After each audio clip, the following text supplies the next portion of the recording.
When he visited the Somali coast in 1843, Lieutenant Wilmot Christopher found thriving city-states very wealthy. In fact, he describes southern Somalia to be similar to Basra along the Euphrates and the Tigris rivers. And he does that because of the fertility of the land and the produce and everything that was there.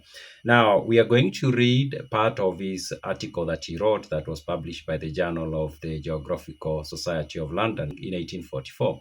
And you are going to see how he describes the wealth of primarily Brava and Marca.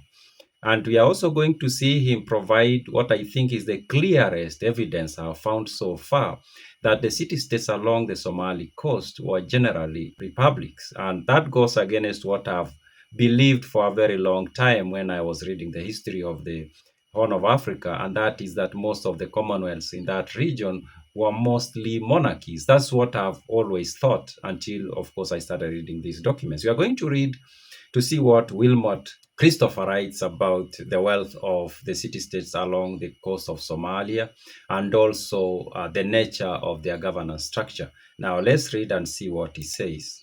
The country here is spoken of in raptures by the people.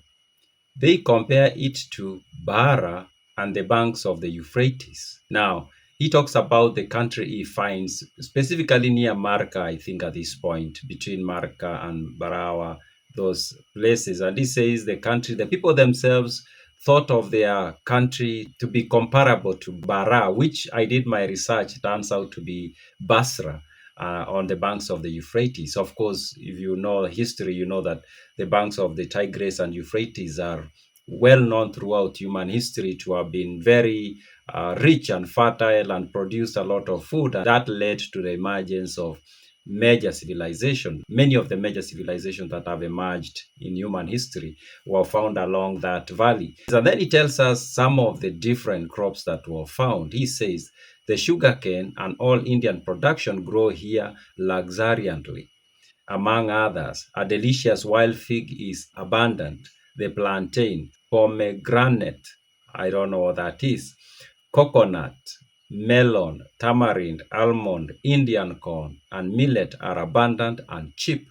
Then he says 8 Bengal rice bags weighing 1280 pounds sold for $1. He found the food to be very cheap in that part of the Horn of Africa. Then he tells us this. He says April 1st. Now this is April 1843. Landed at Merka for chronometric observations and called on the chiefs, producing the Imam of Zanzibar's letter. Now he moves to Merka and he reaches there. He wants to do some observations and then he meets the chiefs, which I prefer calling the senators. I think that would be more accurate term to use, especially going by the governance structure is going to describe going forward. And he says he produced his letter from the Sultan of Zanzibar, and he says the letter did not really help. And that says another thing actually, because it goes against the general belief that along the coast of the Horn of Africa, the Sultan of Zanzibar had such a huge influence. I think he did have influence, but he did not have like so much authority over that region. He continues, here I was received civilly by an Arab merchant of respectability, to whose house the heads of the Somali tribes of the neighborhood came in the course of an hour or two. The chief was wanting. I heard he was the principal, but now bedridden from age, and I waited on him in the evening. Now, he uses the word, like most British during this time will record leaders as chiefs, which is number one, it's inaccurate when you start trying to investigate a little bit, it's very inaccurate. And also, it sort of cheapens the authority of these people, the governance structure that existed. He calls him chief, but he was basically a sultan or a sheikh or something of sorts. And even him, he says that later on.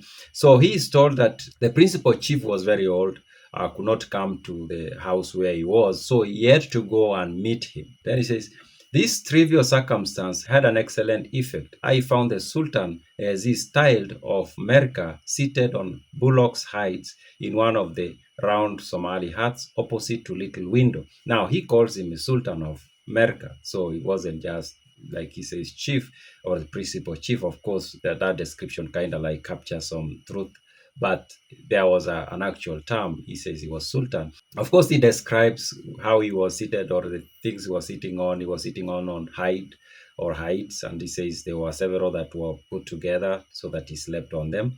Then he continues, I say heights as the only visible distinction between his circumstance and those of poorer men consisted in perhaps a dozen heights being placed on each other to form a bed instead of a single one sufficing. So this sultan had this bed of hides. They were piled together to create a bed, which is, I don't think is a big deal, but it's good that he gives us that info because we get to see some aspect of that society.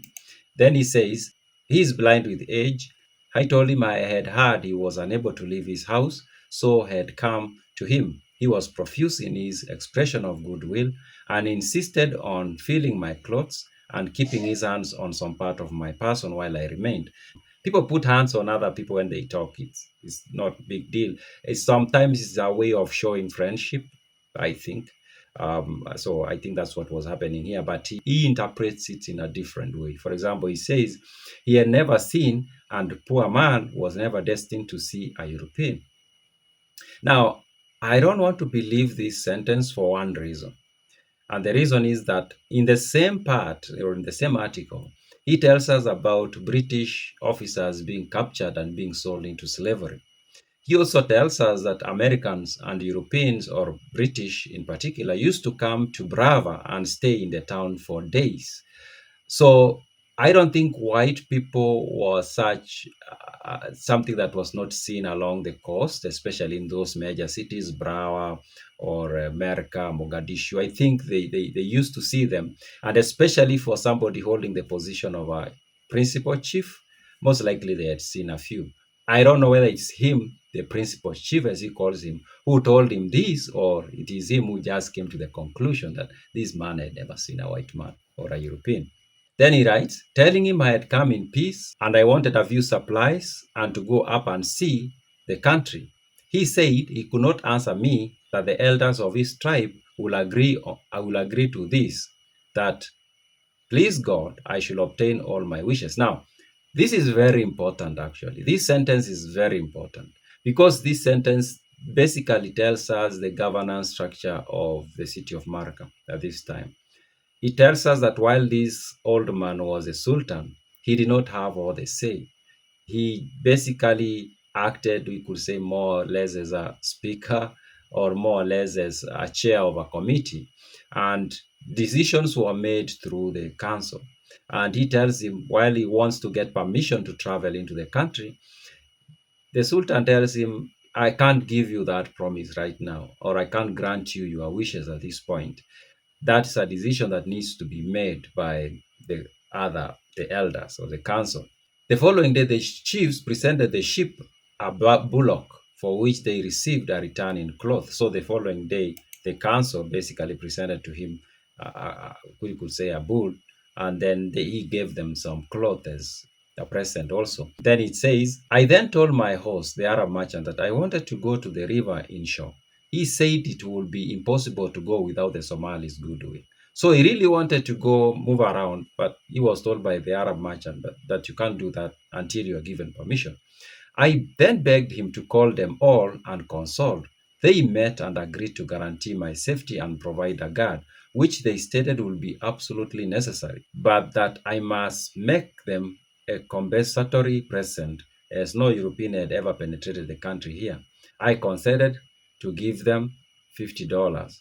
The Imam of Zanzibar's letter had little effect. Again, this last sentence is important because it tells you the Sultan of Zanzibar did not really have authority. Probably he had influence, but not authority, because it seems like he used to interact a lot with the leaders of the city-states along the coast. In another part, and we've read this in the previous video, he talks about meeting the, again, so-called chief of Brava, and he realized that that chief carried a sword that was very well designed. He was told that it was a present from the Sultan of Zanzibar. That is the part where it tells us about Brava and Marka. It tells us about what I found to be very interesting is the farming. Again, this goes against what many of us know of Somalia. When Somalia comes to mind, to many people, farming and produce and fertility and excess availability of food don't really come to mind. I remember I was having a conversation with someone and I told him, or I mentioned that, Somalia is arid or semi-arid or basically as desert. And he was very offended. I did not understand why he was offended for me saying that. But then reading some of this book, I come to realize actually it's one of those things you think you know, but you actually don't know. Now, this book, you can get it on Amazon if you want a copy. I compiled. These are articles that were written by explorers along the Somali coast between 1830 up to 1890. You can read, there are like 7 articles. They are very long articles, but very interesting articles. I'm going to continue reading this or creating videos out of this book, and you can subscribe and then you get to see what I come across. Those are my random thoughts.